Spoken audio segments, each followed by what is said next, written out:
What's going on, guys? Good morning. Welcome back to United View. Hope everyone is doing very well, having a good Friday. We are back with another edition of the Transfer View. Indeed, there are transfer stories to get into when it comes to the world of Manchester United. A little bit of an update when it comes to this Kvaratskhelia stuff. Talking about, are United involved? Aren't they involved? It looks like the Napoli winger could be set to move in January, and it's being suggested possibly that he could go to PSG. Last night, it was reported that Liverpool could be kept abreast of the situation, but are Manchester United in the running? Are Manchester United in the race? We'll be talking about that. We'll also be talking about the latest when it comes to Marcus Rashford, of course.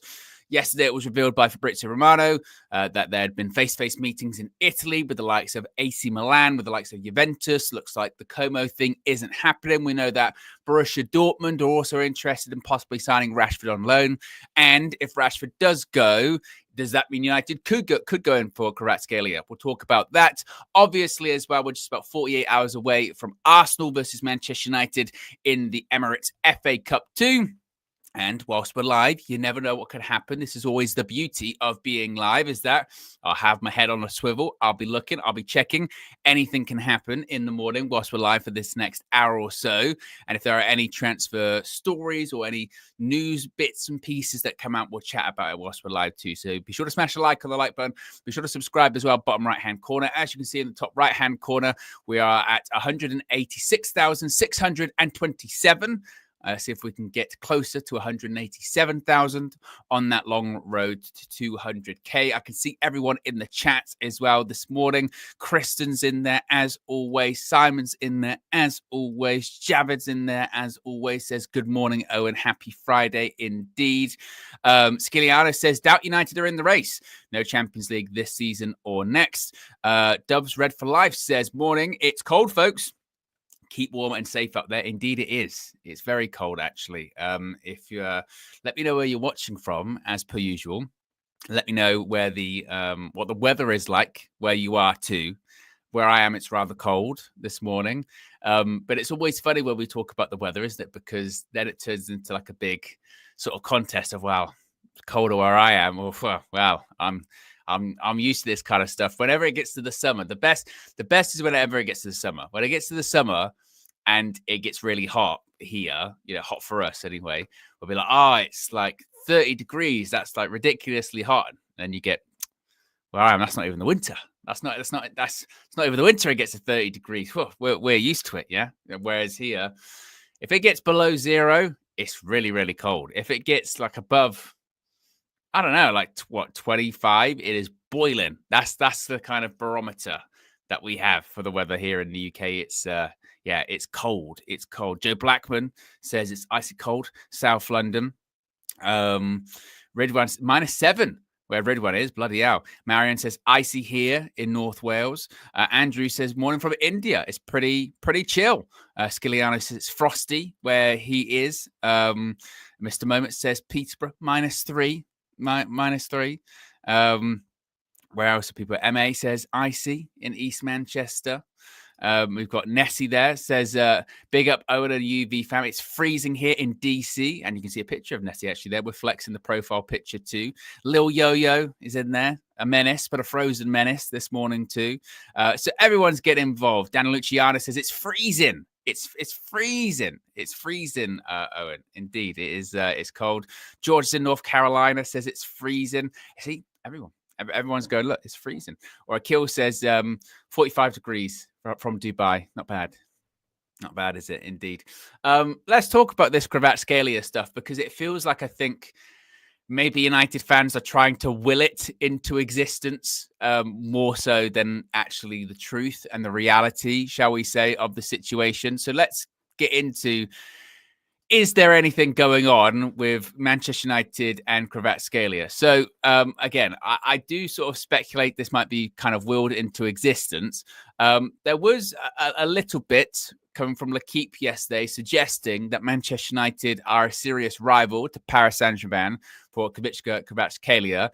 Concrete contact has been initiated by United, and everyone got excited about that. Good, this is good. And the reality is that it looks very likely he's going to end up going to PSG, to be totally honest with you. But Manchester United, of course, need players, and when a big player or a player that people like is moving, we go, oh, we should be going for Kvaratskhelia. Now, very quickly, so the story from the L'Equipe suggested that United were interested in Napoli winger Kvaratskhelia and were proposing the idea of exchanging Marcus Rashford for the winger.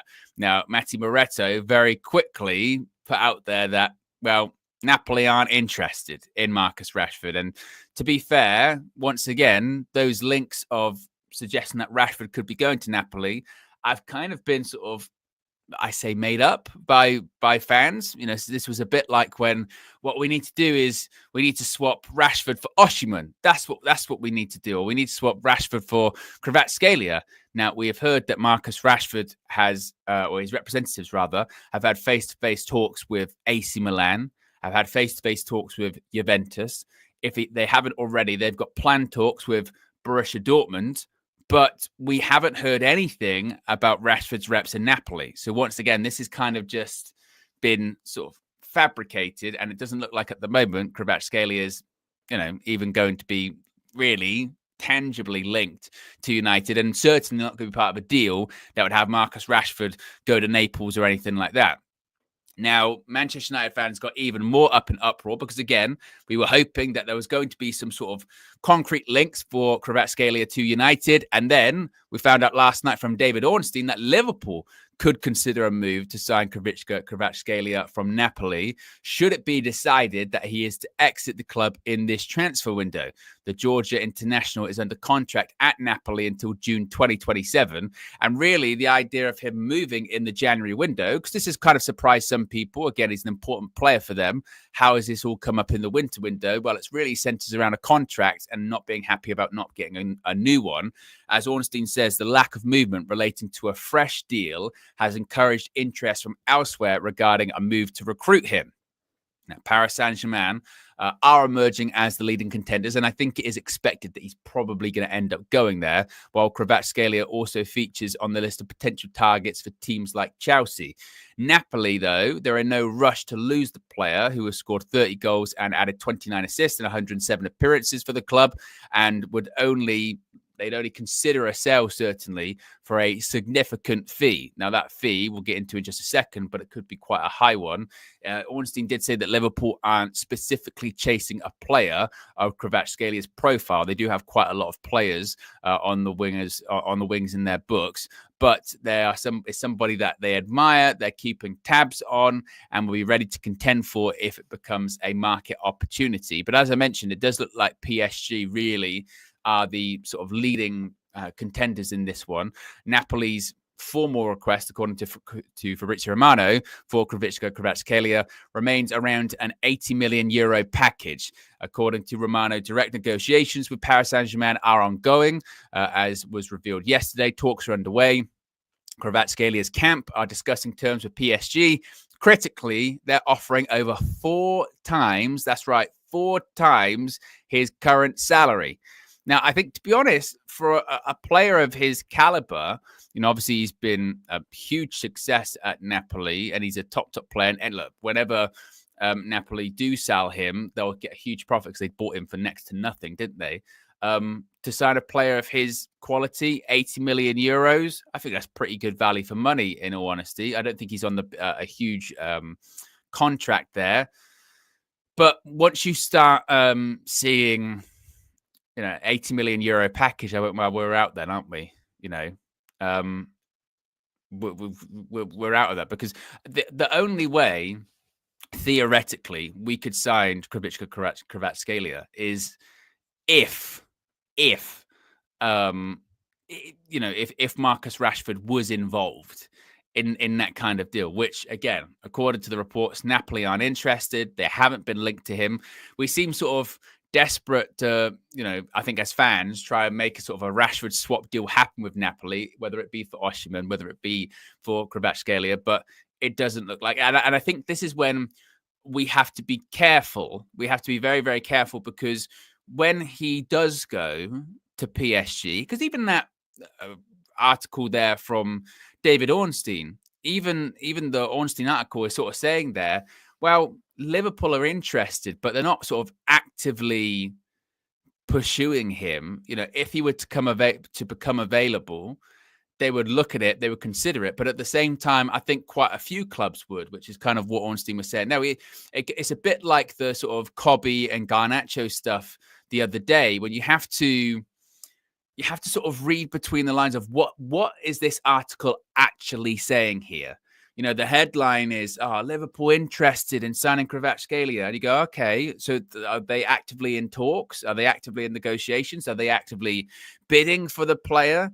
And a couple of paragraphs down in the article, it says, well, they're not really actively going after him. They're monitoring the situation. And if he were to become available, if there was a market opportunity, they would consider it. Not even necessarily saying they'd go after him, just that they would consider it. So really, the sort of most tangible links for a move outside of Napoli for Kvaratskhelia right now is PSG, to the extent that Romano's saying that, they're going to quadruple his salary.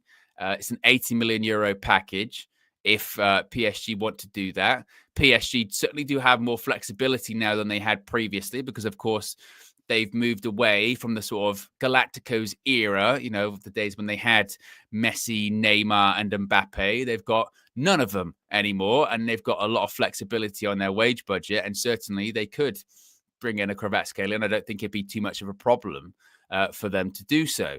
So I think that the likelihood is that he probably goes to PSG. And again, because we haven't really been tangibly linked with him, I think we have to practice this exercise of when he does go to PSG, not being like, oh my God, it's the end of the world. That's another one that we missed out on. That's another player that we didn't get. Manchester United are dragging their heels. They're not doing this. They're not doing that. Because the reality is, we're not really in for him. I don't think we're in for him. I don't think there are any sort of concrete, proper, tangible reports out there to suggest that we even are. So I don't see kind of really any legs in this one. I think that it's quite telling that we're 10 days in. We're nearly a third of the way through the month, a third of the way now through the transfer window. And the reality is that we're not really, properly being linked to many people at all, are we? The impression that I'm certainly getting, and again, this isn't sort of inside scoops or anything.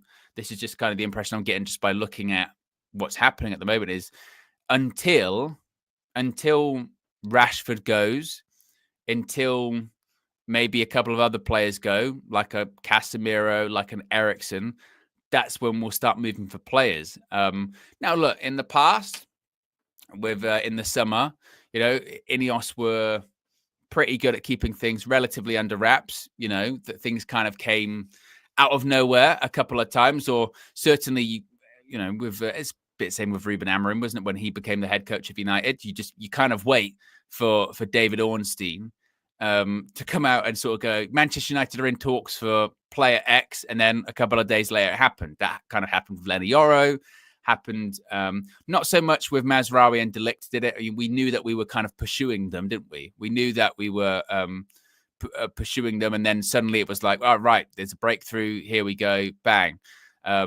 We did know that we were pursuing Ugarte. That kind of did drag out a little bit, didn't it? Went back and forth, and then it was right at the end of the window.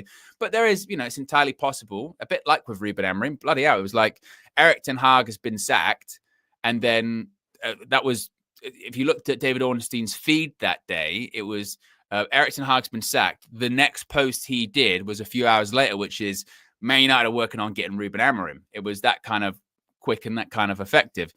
So who's to say that we might not get at some point Ornstein say Man United are going after player X, and things move along pretty quickly. I just think that given the PSR issues, I think that they're waiting for the first domino to fall, and that first domino is most likely going to either be Marcus Rashford or possibly maybe a Casemiro, something like that.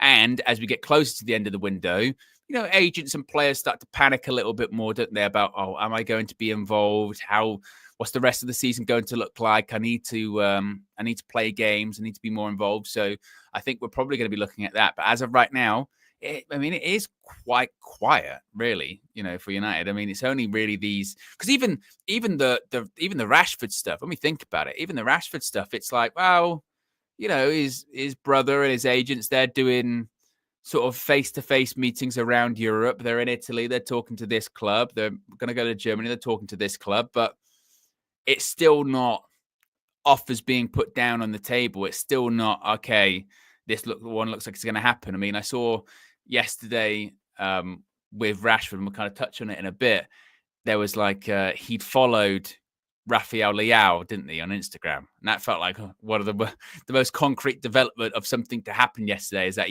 he's followed Rafael Leao. So he's definitely going to AC Milan. The Instagram followers never lie. And I was like, well, okay, still a difficult deal to do. Still is one where it's like, he's got on a lot of money. How are they going to subsidize his salary?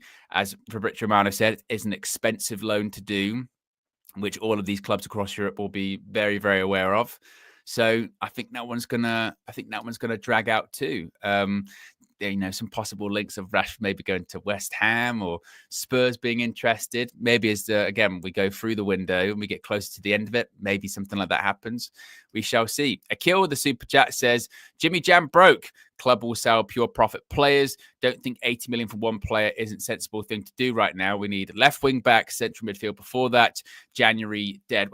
We were never, this is the other thing. We were never, ever going to do a big signing of like 80 million euros in January. We just weren't. I think that's why I was sort of a bit skeptical about this window anyway, is that, and unless it's like a case where Rashford goes and there's an obligation to buy him at the end of the season, then you go, okay, maybe then United could make something work from that perspective. But I don't think that's going to be the case. So I think that if we are to do business in January in terms of incomings, I think that probably looks like, a couple of loans, maybe a loan to replace Rashford if he goes out on loan. Still think you could probably get like a left wing back on loan. Maybe a bit like before, a central midfielder. You're probably looking at a bunch of loans, really. And I don't think anything permanent. I'd be quite surprised by it, in all honesty. And Man United don't really have the best position to negotiate right now because we're desperate. We're desperate. Everyone knows the position that we're in. Everyone knows exactly what we need. Everyone knows our financial situation too. So again, the reality is it's probably going to be loans, or it's probably going to be a case of, let's see if we can get as many people off the books now as we possibly can. And we might not even bring in many people because we're going to be losing out on a shitload of money at the end of the season because we're going to be finishing lower down in the league. We're not going to be in the Champions League for the second year in a row. We're probably not going to be in Europe altogether. And I think those at United are probably looking at, okay, how is that going to affect us financially next season? Like what's going to happen there? What are we going to do? You can go down the Chelsea route of things. I remember with Chelsea, when they weren't in Europe for a couple of seasons, they went completely crazy because they didn't have to adhere to the UEFA or the European financial fair play rules until they started to get into European competitions. And they were like, how are we going to make this? How are we going to make this work? How are we going to, because you have to comply with both, of course, if you're in the European competitions. It's not just the Premier League PSR rules. Then you get into the UEFA FFP too. I think Chelsea, what did they do? Sell hotels and stuff. That's how they got around it. And that was deemed totally fine. Who knows how any of that works, honestly. Also, as well, for some reason, it's not on my list here, but I did see 2 super chats from Amanor before the show even started, like 15 minutes before the show started. First of all, he said, screw Liverpool and go for Kvaratskhelia. Remember the Cody Gakpo deal. It's funny you say that, Amanor. I saw a clip. I saw a clip. It was like a week or so ago. It's something like that. Like sometimes you're scrolling through your phone and it will say like on this day. However, I'm not breaking into a theme song here, because on this day, X amount of years ago, I think it was 2 years ago, and it was just after the World Cup, and yeah, so it was 2022, just after the World Cup, and I was doing a show with Flex. And of course, you remember at the time, it was Cody Gakpo is probably going to come to Manchester United in January. That's what it was. Cody Gakpo is coming to United in January. It was just after the World Cup. He'd done all right in the World Cup. There was the story about Louis van Gaal leaving his phone in the toilet and missed calls by Manchester United. That was the story at the time.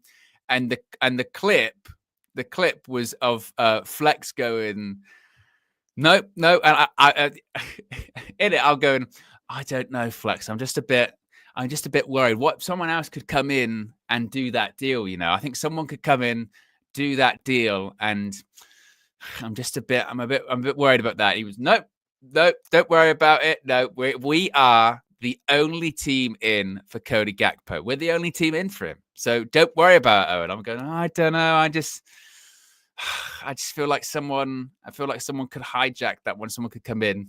Liverpool. And then not only that, he did score against us when they beat us 7-0 as well. So yeah, that's always the way when it comes to these kind of deals too, is we've seen it happen a lot, don't we? Where one team does sort of all of the heavy lifting, and someone else can just come in and go, okay, we'll pick that up. Well, we know exactly what the terms are and what the player's looking for. Let's put an offer in. Let's also see what happens. So yes, Aaron also with the super chat says, I blame KG for my negativity. He, for example, hates towards Asna. KG for the negativity, what, in general, or just the negativity towards Arsenal? We'll talk about that in a bit, because of course we've got the game coming up at the weekend. If you haven't seen it, actually, a preview dropped last night with Flex and Cecil inside UVHQ to build up to the FA Cup game at the Emirates. The FA Cup did actually kick off last night, didn't it? There was a few games. Everton went through. Managerless Everton went through, by the way, because Sean Dyche is no longer the manager. What an interesting situation that was yesterday. I mean, Sean Dyche, the whole thing, I mean, we're getting off the beaten path here, but the whole thing was really, really interesting. They've got new owners, and effectively, from what the sort of suggestion was, they had a meeting with Sean Dyche, and he just went, I think I've taken the club as far as I can go, to be honest. Don't think I can take him any further, really. And they went, oh, all right, then I guess you shouldn't be here then. Okay, we'll work out a compensation package. Didn't give Sean Dyche everything that I was happy with, and then he's left. And then for about, I think, a couple of hours, there was a suggestion maybe Jose's going to go to Everton. Maybe Jose's going to go to Everton, and that would be box office, right? New owners, get Jose in, but it's the same owners that he had at Roma, I believe. And of course, that didn't end very well, and very quickly it was put out there Jose's not going to Everton. And the suggestion is that they're going to get in possibly David Moyes. So for a new era, they're bringing back Moyes to Everton, which, look, in recent history, I mean, he did unbelievable stuff at Everton in the early 2000s, right? Got them into the Champions League, didn't actually qualify. I mean, they went out in the qualification stage. But is it me? Is it just replacing Sean Dyche with David Moyes? Isn't that two sides of the same coin, really? For a new era, it's kind of the same, isn't it? I mean, it's the same thing that they did when they hired Sean Dyche in the first place, which is, we might get relegated. We're going to need to bring someone in that basically doesn't get relegated, that saves teams from getting relegated. Let's bring in Sean Dyche, who does just that.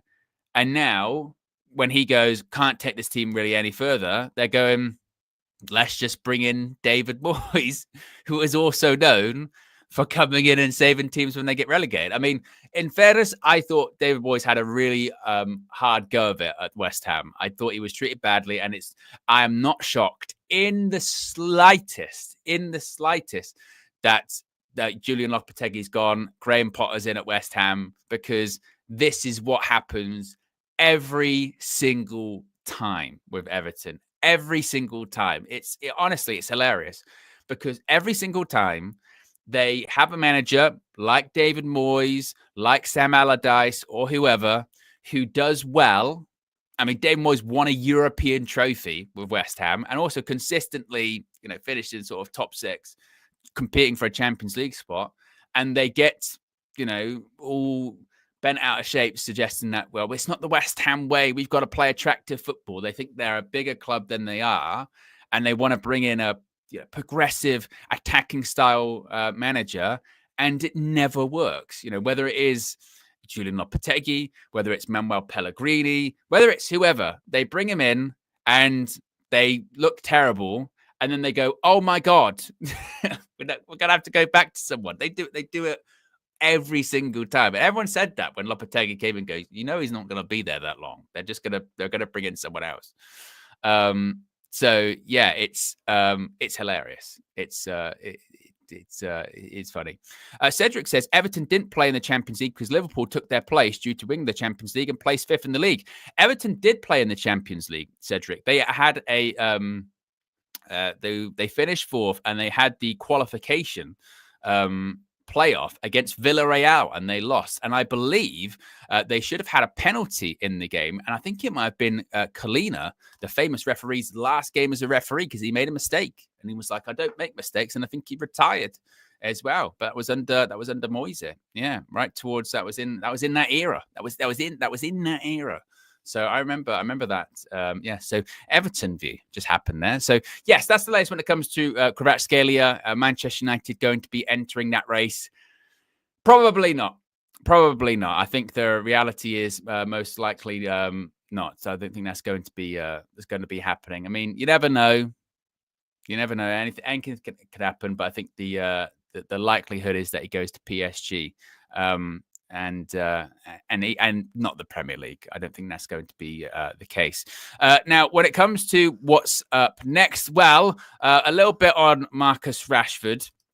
And the latest is, again, he's followed Rafael Leão on Instagram. Yeah, he's followed Rafael Leão, which means he's definitely going to AC Milan, which means that the Milan move's going to happen, which means that it's all done. It's effectively a here we go. I don't know. I think the interesting thing today, of course, is we're going to have a press conference from Ruben Amorim. And I wonder if Marcus Rashford is going to be ill again, according to Ruben. Because last week, when he sort of very quickly said that he'll get asked, obviously, when he got asked last week, Marcus Rashford, is he going to be involved in the squad? Is he going to be selected in the squad that's going to be going to Liverpool?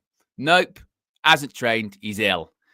Nipped it in the bud. Now, obviously, didn't completely kill the story off because people were like, oh, I don't think he's ill. And I think there was Instagram posts of people when they visited the training ground. They went, this was just a couple of days ago. And because this was just a couple of days ago, see, he was training. He's not ill. It's all lies. It's a big cover up from the club. They just don't want him involved in the matchday squad. Well, obviously, I don't think they want him in the matchday squad because he's barely been in any matchday squads. And the only time he was in the matchday squad, Ruben Amorim said before the match, the only reason he's in is because we've got some injuries. We've got some injuries and we've got some suspensions. So I wouldn't be shocked today if Ruben Amorim says, one, he's ill again, or two, which I think this might be the more likely one. He goes, look, there's stuff going on. The window's open. Until it's resolved, we'll have him out the squad. And it's because sometimes they do that. It's a bit like with Sancho in the summer. Once the season started and they were actively sort of looking for a solution for him to leave, wasn't in the first team squad, still traveled. Because remember when we played Brighton at the Amex and Sancho wasn't in the squad, but he did travel with them. So he was actually there. I think it could see a similar situation. I don't think Rashford would probably travel to London, but I think that probably once more there'll be this thing that Rashford won't be involved at the weekend because, as far as I'm aware, in terms of injuries and suspensions, we're not too bad actually. So if it looks like AC Milan is going to be the most likely destination, once again we're going to be looking at subsidized wage. I think. Max, according to it was the Times yesterday, wasn't it? Max, they might be able to do 50% of his wages. And I think, to be honest, if they did 50% of his wages, United would be like, oh, bloody hell. Yeah, we'll take that. I think it could end up being less. I think United, similarly to Sancho last January, I think they might look for certain fees, i.e., depending on where we finish in the league, you can get X amount of money. Of course, Milan aren't super high in the league at the moment. There was a story yesterday, I forget who reported it, but the suggestion was that Rashford, or certainly his reps, had spoken to Zlatan, who is heavily involved behind the scenes there now, in his role of being Zlatan. I don't actually know what his what is Zlatan Ibrahimovic's actual title at AC Milan at this point in time, because I think wasn't he asked before? It's Zlatan. Does it say what actually it is? Post-playing career. Redbird Capital Partners announced the hiring of Ibrahimovic as new senior advisor to AC Milan. Since then, despite not being an official part of AC Milan's managerial staff, Ibrahimovic was deeply involved in the club's internal organizational matters, with Redbird's head Gary Cardinal stating him to be his proxy at the club. So literally, his title is Zlatan. Technically on paper, senior advisor, but it's his the owner is his proxy. Basically, do what you fucking want, mate. Do what you want. So the report had suggested that either Rashford or his reps had spoken to Zlatan and he sold them on the project. And yeah, maybe that might be why he's going to go there. I think I did see also Sky yesterday say that the pitch to Rashford was, come here and we'll build the club around you. We'll be the main man around you. Whether or not that's accurate, I don't know. But it feels like maybe the most likely destination now for Rashford is possibly AC Milan. I think it's just, again, working out what the finances are going to look like for all of that. If they did, again, if they took 50% of his salary, bloody hell. I mean, he's on 300K. So that would already be 150, which would probably make him the highest earner. I mean, let's go on to the best website ever, which is, of course, Capology.com, and see what is there. I mean, their top earner is Morata, which says a lot. And Alvaro Morata, if you convert it to pounds, is on 130K a week. So if they took 50 already, he'd be the highest paid player already. And again, that just goes to show just the level of money that's in Serie A. Not a lot. AC Milan have only got three players on 100K or more. That is Rafael Leao on 100K. That is Benacer on 111 and Morata on 130. That's it. You got Tammy Abraham, he's on 90. You know, it's not a huge amount to say the least. So that's why I go towards, well, actually, it might be more 60-40, 70-30. It's a bit like that with Jadon Sancho when he went to Borussia Dortmund last year, wasn't it?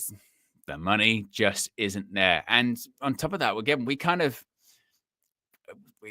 gets, I think, lost on us as, you know, people that watch the Premier League every week or United fans. We're so used to just high wages, isn't it? You know, in the Premier League, you can be at a proper mid-table club and be on like 100K a week and be like, that's not ridiculous. In Serie A, you have to be one of the top players in the league. You know, Man United, if we get, I mean, there's all this discussion right now, isn't there, about Kobbie Mainoo being on 20 and going, and he wants 200. If he went to 200, he'd be one of the highest earning players in Serie A. In, you know, Man United, he wouldn't even be the highest earner. So, the finances across Europe are just totally different. Totally different. And again, that's when, you know, sometimes when these players get linked to these clubs across Europe, that's why the finances always comes up. I know sometimes when we talk about transfers and we talk about salary, sometimes people do roll their eyes and go, oh, who cares? It's not your money. Just get the deal done. Just do it. Just do this. Just do that. But these are the legitimate conversations. These are the conversations that happen all the time, which is Marcus Rashford might have this vision in his mind, ideally, to go to AC Milan. He wants to wear the red and black stripes. It's an iconic club, obviously, the amount of European championships they've won. They're not the AC Milan of, of the past, nowhere near. Did recently win the league, was it a couple of years ago, but nowhere near, the Ancelotti days or anything like that. But still going there it would be a big move.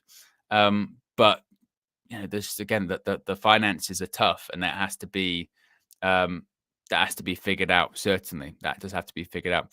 Joe H says Serie A wages not low. Vlahovic makes more than any of our players. Vlahovic is on a huge amount at Juventus, which is also why he's been shopped around because that's craziness for Serie A, for a player to be on 300k a week. That's that's why they're trying to sell him, because that kind of money is just ridiculous. And Juventus's finances, I mean, they've been spending the last, sort of 4 or 5 years trying to unpick that whole mess. I mean, you go back to when Cristiano Ronaldo was there. I mean, that was kind of the gamble, wasn't it? The gamble of Juventus was bringing Ronaldo, bringing these other players, big money, go win the Champions League. Didn't work out. And since then, they've been trying just to get the players off the books. I mean, I think even when Ramsey was when Aaron Ramsey was at Juventus, how much money was he on? It was a stupid amount of money. Aaron Ramsey, Juventus wage. It was mad. When he was at Juventus, this goes to show how bad Juventus was run. When Aaron Ramsey was at Juventus, he was on 400k a week, £400,000 a week. Yeah. And Juventus, they're still feeling the effects of those kind of contracts that they were giving out at the time. They were just horrifically run. And then, of course, they had the pandemic wasn't that long after, and they just completely went into a financial meltdown. This was a club that won Serie A for like a decade straight, isn't it? It's just in the way that they were run at that point was just insanity, absolute insanity. And that's that. Now you sort of wonder, you go, well, I remember 5 or 10 years ago, Juventus dominated that league. All the players they had. You go, oh, I can see maybe now why they don't anymore. They kind of completely fucked that club up. It's insane. Insane. And also, then they get done for cheating too. It's just insane. We got close to 1,200 people watching. We're less than 300 likes. If you haven't already, click the like button. Let's see if we can get it up to 300 likes, 400 likes, something along those lines if you haven't already. So click the like button and be sure to subscribe as well. Bottom right-hand corner. Of course, as I mentioned, it is FA Cup weekend, which means Manchester United will be facing off against Arsenal in the FA Cup 4th round at the Emirates. And you know what's quite interesting about this is it's funny what just a couple of results can do to one's mind, isn't it? It's funny what a couple of results can do just to kind of change the outlook a little bit. And bear in mind, we still haven't won, was it 5 games? I mean, as much as we were shocked and surprised by the result last weekend against Liverpool, we didn't win. we didn't win the game. And now with Arsenal, you see them draw against Brighton. You see them lose in the Carabao Cup. I mean, they're not out, but it looks likely. Was it 2-0 and they got to go to St. James's Park in the second leg.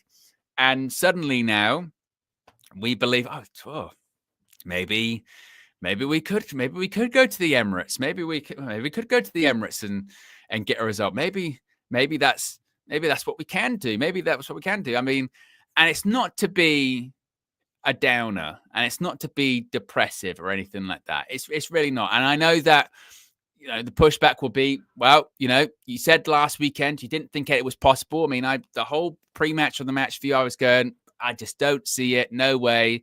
Sacrificial Sunday, etc., etc. And we should have won that game against Liverpool. Not even in the sense of, we were fortunate to draw. We should have won that game. We had chances to win that game. But I still do not trust these players. I don't trust these players. I don't trust this team. If anything, Ruben Amorim was right with the stuff he was saying after the game against Liverpool. He was like, I'm pissed off, actually. I'm really pissed off because I know these players can do it. I've seen that they can do it. I've seen some of the performances they've been putting in recently. Again, mentality, effort, determination, winning your duels, running, concentration, passing. So spare me if I don't get carried away with drawing at Anfield, because I know the players, I know the team. Like we've done it. Like I know City aren't what they have been in recent years. We went to the Etihad, we won. We haven't won since. We thought that was going to be a turning point. We've done the whole, is this going to be a turning point with this group of players so much over the last 18 months, haven't we?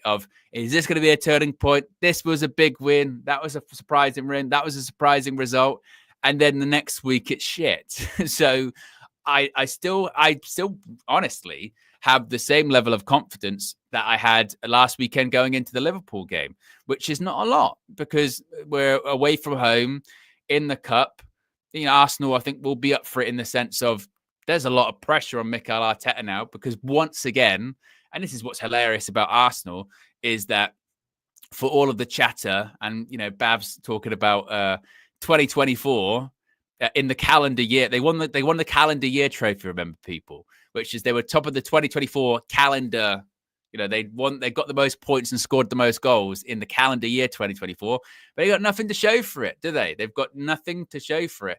And once again, the conversation about Arteta is, we ain't won anything, And look, it's a similar conversation to what we were having under Erik ten Hag, wasn't it? It's the same conversation, just kind of in reverse. The conversation under Erik ten Hag was, trophies are great, but you've got to do something in the league. You've got to compete in the league. You've got to be one of the best teams in the league.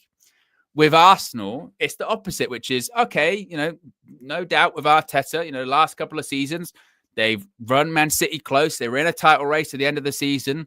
They're consistently pushing for the top four. Great, but you got to win something. Because, and it's the same answer in both conversations, whether it was the Ten Hag, trophy side, or if it's the Arteta, the league side of things, is you got to do both. You have to do both. Football is about both. You can't just be a cup team, in that you just win cup trophies and you finish mid-table in the Premier League. You're too big of a side to do that. Certainly Manchester United are. You can't do that. You have to compete in the league, but at the same time, you do also have to win something. It's about winning trophies. Football is about winning. There has to be that kind of medium. And the longer you go without winning trophies, the harder it gets to win them because you get out of that rhythm of just winning. And Arteta, he's been there a while. He spent a lot of money. And really, anytime they've got anywhere near, a final, apart from his first season, which the argument was it wasn't even his team, it was Unai Emery's Arsenal, and Arteta doing patchwork. Every time they've got anywhere near a final since then, or a run to a latter stage of a cup competition, they've bottled it. They have bottled it, and it's hilarious. It's absolutely hilarious, and it's funny to see that conversation happen once more because for Erik ten Hag, he's still won more trophies than Mikel Arteta. And I know that Arteta's doing the whole charity shield. That counts as 3, but it doesn't, does it? It doesn't. It doesn't really. So it's going to be interesting to see how well Arsenal go for it because even if Man United knocked Arsenal out of the competition on Saturday, would I still have confidence we could go all the way? Again, I don't trust this group of players. I know that this group of players has won 2 trophies in recent seasons, but I just don't trust it. But the one thing you can say, and again, this is the dangerous territory very dangerous territory for us as the United fan, because it is the hope that kills you, is we did see last weekend, if the players want to show up, if they are committed, if they are winning their 50-50s, if they are doing their running, then of course they can compete. Of course they can compete. It's just about the mentality. It's just about the mentality, which at United is shit. That's what it is. The mentality at United is rubbish with this group of players. But if they do want to turn it on, they can turn it on. And if you're going to be looking at positives from the last time we went to the Emirates earlier on in the season, just before Christmas, the first half, I actually thought we did all right. We did okay in the first half against Arsenal. It got to halftime, it was 0-0. Didn't really lay a glove on us that much. I think Dallo had maybe the best opportunity of the half. I think they had a header earlier on that they maybe missed. And we were like, okay, it's not too bad. And then second half, it was once again the set pieces in the corners. And to be fair, their set pieces haven't been as good, actually, the last few games, have they? But our also set pieces have got worse. Our defending from set pieces have got worse since then. Obviously, Saka's injured, isn't it? So they don't have his delivery. They'll still have Declan Rice doing the delivery from corners. So the first sort of corner they get, that will be, the atmosphere will be up, and we'll see how well we defend that. Will Onana come out, try and flap at it for a bit? What will we do? The fact that Ruben Amorim's been in longer and they've had a full week of training, are they going to have a full week of actually learning how to defend fucking set pieces? Are they going to have a full week of being ready? Because, that's what people were saying last week against Liverpool, wasn't it? And it was one of the first times that Ruben Amorim's had a full week with the team. And this week as well, he's had a full week with the team. He's mentioned it himself, haven't had an opportunity to have a lot of training sessions with the guys because we've been playing every 3 days. And if they play, then they can't train. So I haven't had a lot of time with them. So this week it has had time with them. I don't know. Again, I don't trust the players. I don't trust the players. I don't trust the team. We are still exactly where we are in the league, which is still the most important thing for me. This season, obviously, it is a write-off. And we're in that phase, aren't we? I think we're just, whether or not we could go on and win it, I don't know. But it'd just be nice to knock Arsenal out, just to have them completely in the mud, because it's funny, isn't it?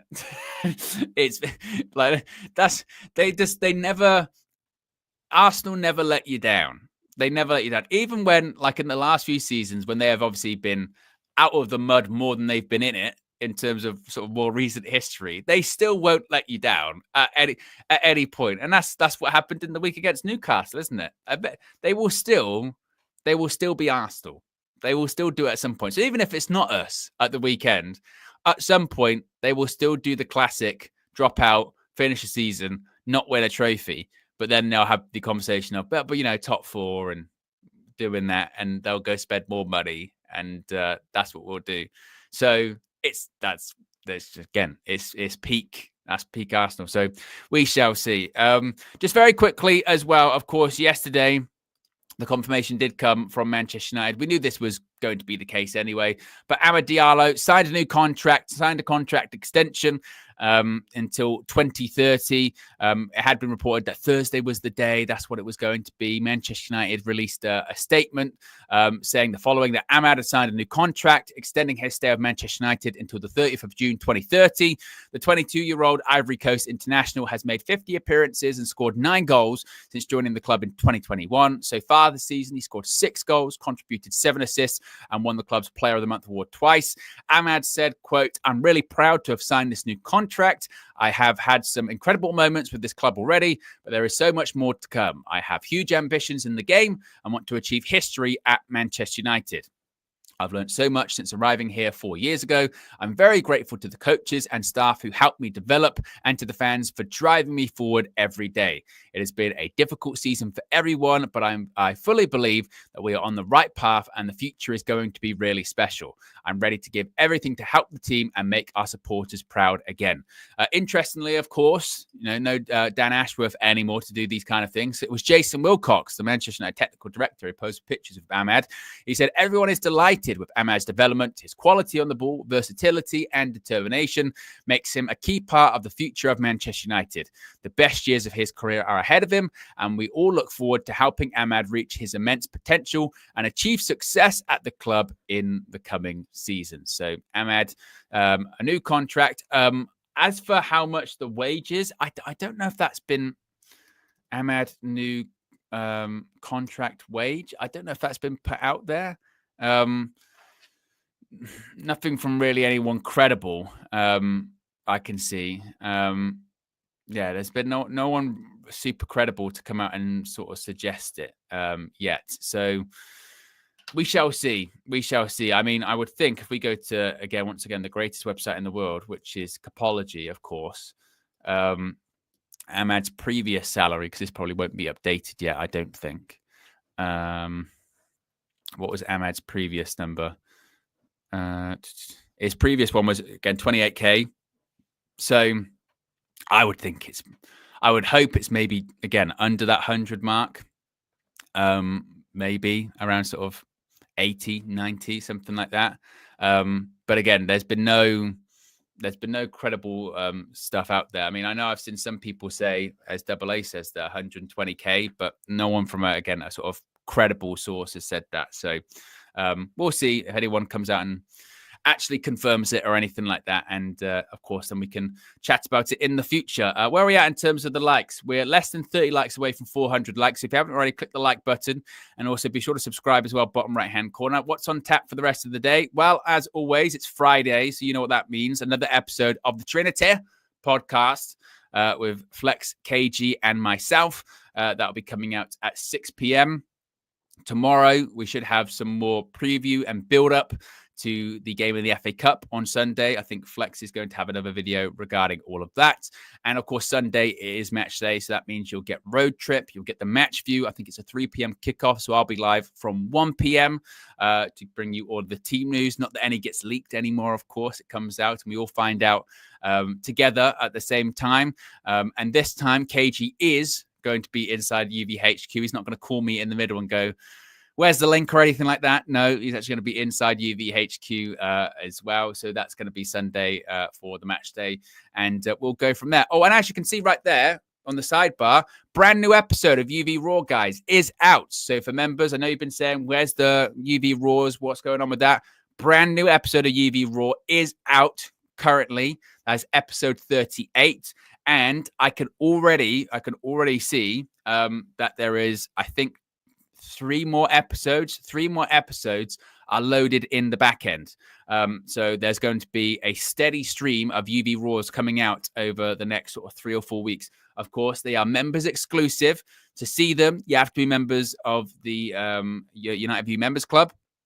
And you can do so by clicking link in video description. It's also pinned in the chat. You can join the channel. Obviously, you can also get loads of other perks. You get badges, emojis. You can call into the full-time view.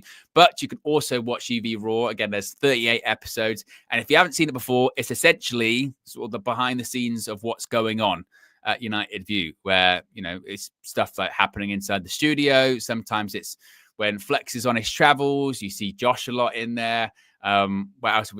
There's like just random stuff that we've done that can't really go on the channel because it's a football channel. We did like a game of Star Wars Guess Who. There's one where we just ripping Flex for his lunch that he was eating because it smelled. It was mackerel and he put it in the microwave at work. It was horrible.